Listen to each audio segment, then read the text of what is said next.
Hypothetically, if you take away all the oil from Middle East, would it be as successful as it is right now? Of course not. If you took away all the oil from the Middle East, Islam would not be a problem. Islam is a problem primarily because of oil wealth, because all of what we call radicalization and the dissemination of radical jihadist literature and the support of radical mosques and satellite stations is all entirely funded by oil wealth from Saudi Arabia and the other Gulf nations, entirely. And if they didn't have that wealth, what we call Islam would be such a weak thing right now, but it's being buttressed and supported and spearheaded entirely by the many, many billions of dollars that come just from oil. But it's just a matter of time when it ends. Yeah, depending on who you ask, it could be 50 years or 100 years, and who knows what will happen in the meantime.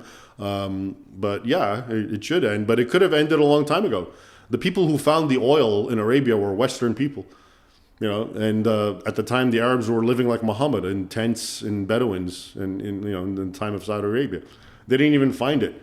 I think there's a good cause and a good argument that Europeans and Westerners or the whole world can appropriate and take the oil and let the Arabs go back to the way they were living, which is according to true Sharia.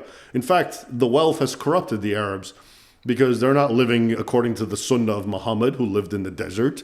They're multimillionaires who live in lavish, So do them a favor, take away that money, and so it doesn't support all this jihadist ideology that's being disseminated around the world.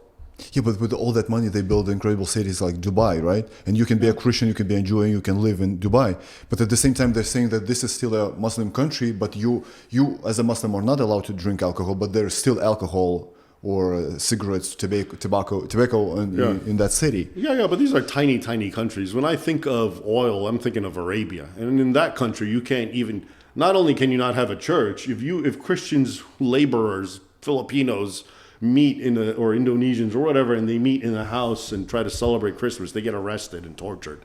Okay, so that's the primary. But I know Qatar and Dubai and these places are seen as Western friendly, and they are, but they're very, very tiny and uninfluential in that sense. It's the heart of it all is Arabia, Saudi Arabia. Aisha, his young wife, his child bride, who I believe married when she was 9, though he had possession of her when she was 6. What we would call then it would be normal. Oh, I'm a Muslim man, I'm 30, I'm 40, and I'm going to marry a 9-year-old. You can have 4 wives and as many slaves as you want, concubines. And they talk about how they attacked and killed everyone, and they took a nun and ganged her until she died in front of everyone. And the eyewitness says, and the Turks did this often to pilgrims. Jihad of the pen, jihad of the tongue, jihad of the money, jihad of the womb.